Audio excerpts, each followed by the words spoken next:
On va passer donc aux délibérations de Madame Muriel Joso-Marinier. Donc la première concerne la convention de labellisation d'un point d'appui local. Oui, tout à fait. Dans le cadre de sa mission d'accompagnement des jeunes, la ville a établi une convention de labellisation avec la DDCS, donc la Direction départementale pour la cohésion sociale, et tout cela pour recevoir un label point d'appui envie d'agir à l'espace loisirs à Montquentin, donc qui est avenue de Normandie. Donc par ce label, la ville est reconnue pour accueillir, informer et accompagner les jeunes de 11 à 30 ans.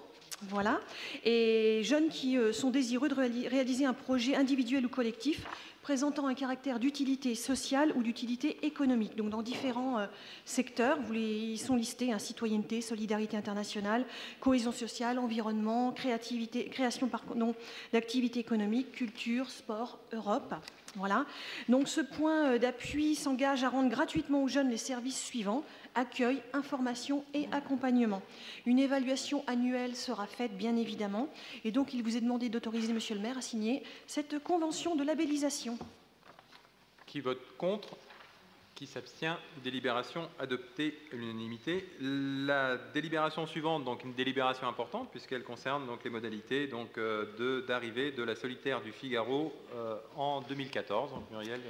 Voilà, donc afin de lancer la saison touristique avec un événement fort et pour promouvoir son image de ville maritime, la ville a postulé pour accueillir la solitaire du Figaro. On a été entendu plus que cela, puisqu'on sera de nouveau ville arrivée du 2 au 6 juillet 2014. Donc pour rappel, le Figaro, c'est la deuxième course après la Vendée Globe. Donc du coup, il y a un impact médiatique qui est quand même colossal, on peut le dire comme cela. Et retombées médiatiques, mais retombées sportives, économiques, c'est quand même important. Et on est très fidèle avec la course du Figaro, puisque c'est la 9e fois qu'ils viendront dans notre belle ville. Ce sera la 45e édition. Voilà, donc du 2 au 6 juillet, je vous l'ai déjà dit. Situé quai de la Une et plage verte, bien évidemment. Spectacles, concerts, animations, stands, associations, exposants. On garde la même formule puisqu'elle marche bien et qu'elle plaît beaucoup aux organisateurs et aux skippers, bien évidemment, et puis aux habitants et aux touristes qui nous rendent visite. Donc l'objectif est d'organiser un événement festif, populaire et attractif, bien évidemment, en ce début de saison touristique. Du 2 au 6 juillet, vous aurez noté également que c'est pas tout à fait les vacances scolaires encore. Donc notre cible aussi pour cette semaine-là, ce sera de travailler beaucoup avec les établissements scolaires et les espaces solidaires. On a déjà plein de projets en tête et on a commencé effectivement à travailler au niveau du comité d'organisation. Voilà, donc cette convention, qu'est-ce qu'elle vise? Eh bien, de fixer les modalités de partenariat pour l'organisation avec Pendwick, hein, qui gère la course. Le ticket d'entrée est de 140 000 €, à noter qu'en compensation, 40% de ce montant, donc soit 56 000 €, eh bien, sont dédiés à l'achat d'espace, puisque notre objectif, c'est d'avoir effectivement une visibilité, hein, un affichage médiatique de la ville. Mais au-delà, hein, puisqu'on a des partenaires qui vous sont listés, nous sommes suivis et accompagnés par la communauté urbaine de Cherbourg, le Conseil général de la Manche, la communauté de communes de la Hague, l'Agence de l'eau, EDF, ERDF. Voilà, et puis bien sûr les services en interne, hein, qui vont apporter toute l'ingénierie de cette belle course, voilà, qui motive beaucoup de monde. Donc du coup, il vous est demandé, eh bien, d'autoriser Monsieur le maire à signer cette convention avec Pendwick, et puis de solliciter effectivement les financements les plus larges possibles.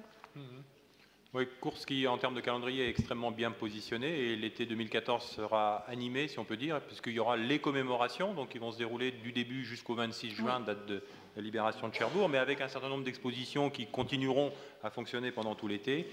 La solitaire du Figaro début juillet, et puis après, on entrera dans le programme classique des animations d'été qui vont démarrer autour du 14 juillet, et puis ensuite qui vont se prolonger. Et on aura aussi la majestueuse arrivée des Queens le 7 septembre et le 7 octobre pour des embarquements. Donc on aura une saison touristique assez animée. Des remarques? Monsieur Corbin? Non, l'anniversaire du 70e anniversaire, est-ce qu'il va y avoir justement quelque chose de fort de fait par la ville à ce moment-là? Parce que je trouve que là, c'est quand même une somme de 590 000 sur le Figaro, et que le 70e anniversaire, est-ce que vous avez pris les moyens aussi importants pour marquer cet événement? Parce que vous l'évoquez, c'est pour ça que j'en parle. Puisque nous avons évoqué très précisément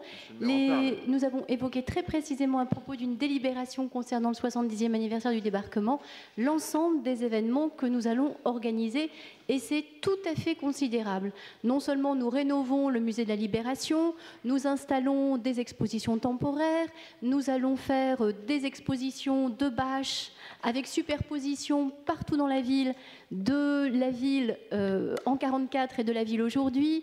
Nous avons du spectacle vivant, des concerts, des bals, enfin vraiment un programme très très très dense pour ce 70e anniversaire du débarquement. Si vous regardez les délibérations du dernier conseil municipal, vous aurez la totalité des propositions, et nous y reviendrons évidemment en janvier, puisque nous aurons un programme commun à l'échelle de toute l'agglomération. Nous travaillons avec la marine, avec l'office de tourisme, etc. Et ce programme commun, vous le verrez, sera effectivement très dense. La totalité du budget, hors valorisation, est pour la seule ville de Cherbourg au-delà de 150 000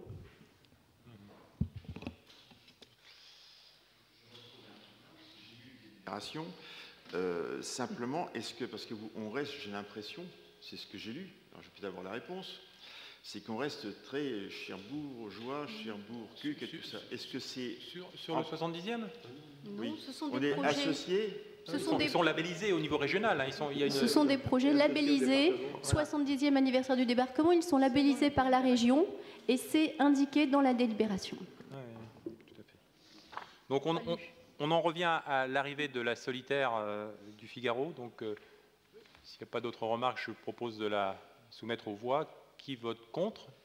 Qui s'abstient? Délibération adoptée à l'unanimité, et je vous en remercie.